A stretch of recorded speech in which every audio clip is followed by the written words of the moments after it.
Alright, welcome everyone to release day unboxing, although this time around it is an exception to the rule because this week I actually was on vacation and just returned home yesterday to pick up Metro Last Light. And so unfortunately I'm not able to unbox this on release day, but I am able to still unbox it and do a video because there is a lot to talk about in regards to this game, okay? Now first of all, I did not play the original Metro 2033.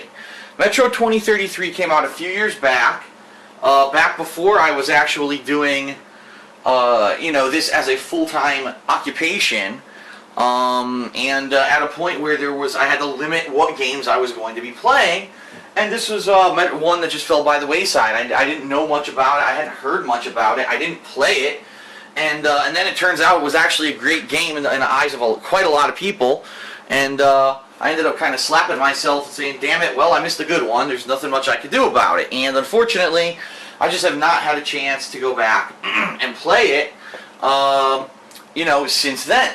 So this will be the first game in the series that I'm playing. It's only the second game in the series. But that's okay, because I get the feeling that at least I'll probably get caught up with what's going on in the game relatively quickly. And in addition to that, there are plenty of series that I've jumped on in the middle, especially being that I was a gamer who didn't play the mainstream games for a large chunk of the 2000s because I was so into Street Fighter. But since I jumped back in 2008, there's been many series that I started playing in the middle per se, and I've been able to enjoy them. So I don't think it's going to be any kind of an issue. Now you might be saying to yourself, Phil, obviously you wouldn't say to yourself, Phil, because you're not me, but you might be saying to yourself, I wonder why Phil bought the Xbox 360 version of this game when, in all reports, it seems that everyone's saying the PC version is superior graphically, it runs better, it doesn't have as many bugs. Well, the very quick answer to that is simple. I'm going to see if I can show you. That's my arm. There we go. I have a new headset. I know that's blurry, so I apologize. I have a new headset, and the reason I have a new headset is because my Turtle Beach headset, which I've only had for 2 months, I've only been doing direct capture and live streaming for 2 months, but it died. The whole left earphone just died. And I'm currently in the process of an RMA, which means that I have to return this product to Turtle Beach. They have to review it, they have to make sure that it's defective, then they'll send me a new one. But it's going to take weeks. I mean, I have to package this thing up and mail it out sometime this week.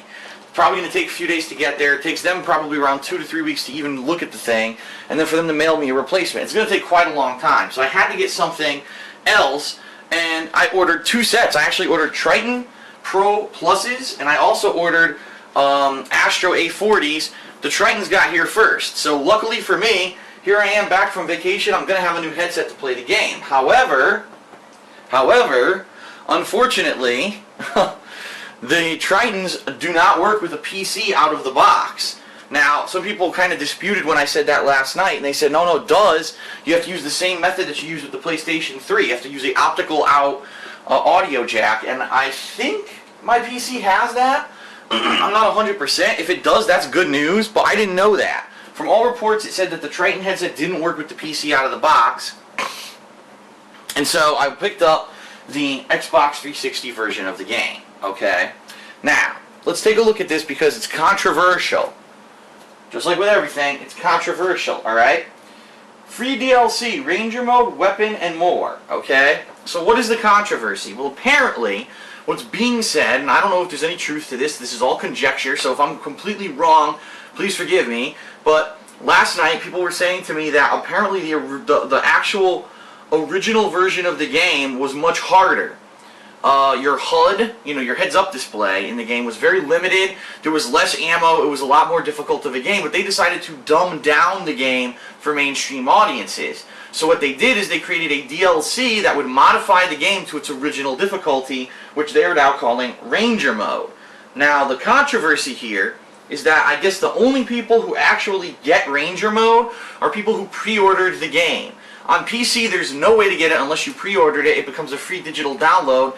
On consoles, it appears that the first wave of the game that was published, as you can see, because it's on there printed, it's not just a code they tossed in the box, it's actually on the art for the game, that the first wave that they published of new the new game has Ranger mode. So what does this mean? It means that if you rent the game, you're not going to get Ranger mode. It means that if you didn't pre-order the game and you didn't walk to the store and find that they had an extra copy with the DLC in the box, you're not going to get Ranger mode. What you have to do is pay $5 and then you can download Ranger mode over, whether it's Xbox Live or PlayStation Network or Steam or whatever.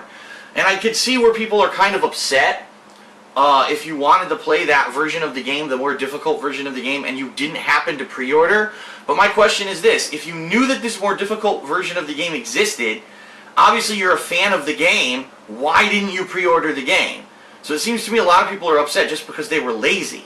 And that's kind of stupid, okay? Now, it could be completely the opposite. I apologize if there is any kind of situation where you couldn't pre-order the game and therefore you couldn't get Ranger mode, but you wanted it. Like, I don't understand what situation that could have been, because even if you don't have a GameStop, even if you don't have a Best Buy, you could still order it from Amazon and still get the Ranger mode. So I don't understand why people are so upset about this. Now, here's the thing, in my opinion. A lot of people are saying, well, that's not fair because Ranger mode is the original version of the game, and so that should be included with every copy of the game. I disagree with that statement. I don't disagree with the statement that it should be included with every copy of the game. I do disagree that Ranger mode is the original version of the game and it's the version that everyone should play out of the box. And here's why. It's a fucking DLC, okay? Regardless of what they intended or what the rumors say or yada yada yada, whatever is on that game disc in the vanilla version of the game on day one when you buy it, that is the game. Okay?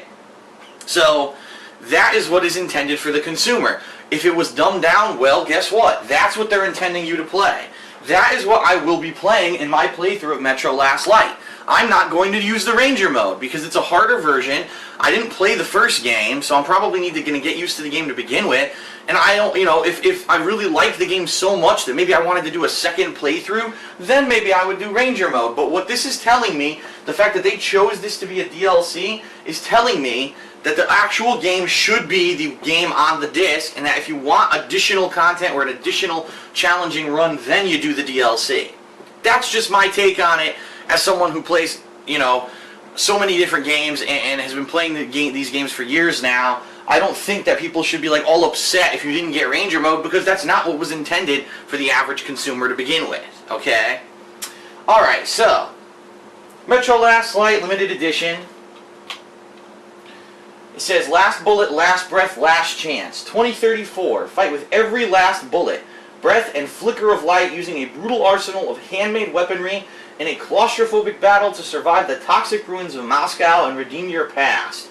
Metro Last Light is inspired by the internationally best-selling novel Metro 2033, written by Dmitry Gluskovsky, I guess. I apologize if I mispronounced that. So now it tells you what you get with limited edition. Honestly, all you get is Ranger mode. It says Ranger mode, which is more difficult, less bullets, but you'll get an in-game exclusive rifle and 100 in-game military-grade bullets, which it says are some of the best bullets in the game and are actually used for currency. So you actually have to make the difficult decision whether or not you want to use these bullets as currency or you want to actually use them in a fight. Okay? So let's open this up. Pretty simple, Metro Last Light.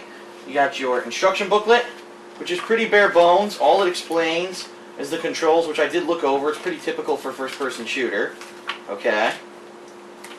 You got your Ranger mode code on here, which I'm not going to show you, obviously. And then finally, a brief guide to the universe of Metro 2033. And this is kind of silly, because when you open it up, it's not a guide to the universe at all. If you read this, all it says is, the game's based off of this book. Go buy the book. That's all it says. And you read here, this is the sequel to the book. There's a virus outbreak. Go buy the book.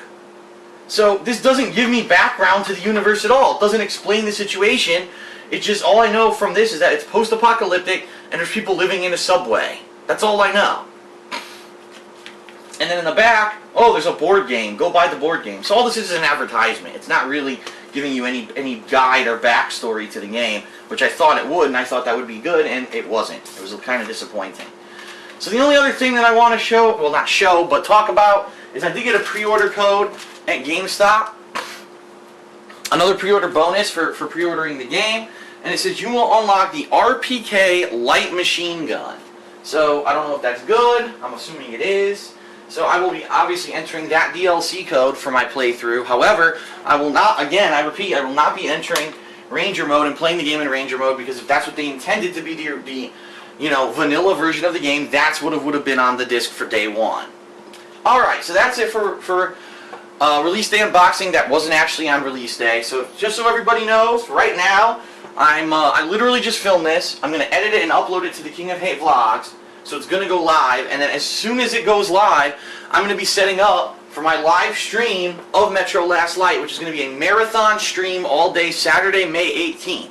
So if this finishes at 1:30 p.m., that's when I'm going to be starting Metro Last Light, okay? And I'm going to be playing it a large chunk. I'm going to probably be playing it from 1 to like maybe 5 or 6 when I get hungry and I want to take my break. And then I'm going to take a break to eat and start uploading the videos, and then I'm actually going to continue playing a second stream at later on at night. I'm not going to say what time. Usually it's around 8 to 8:30 p.m. Eastern Standard Time. So lots of Metro Last Light gameplay coming on my Twitch TV channel, Dark Side Phil, today. And if you can't be there for the live stream, or if you miss any portion of the stream, don't worry. All that footage is getting uploaded to my YouTube gaming channel, DSP Gaming, along the same time, so I'll have many videos of that up today and over the course of this next week. So that is it for release day unboxing. Thanks a lot for tuning in, and I will see you for the gameplay both on Twitch and on YouTube. Thanks a lot. Peace.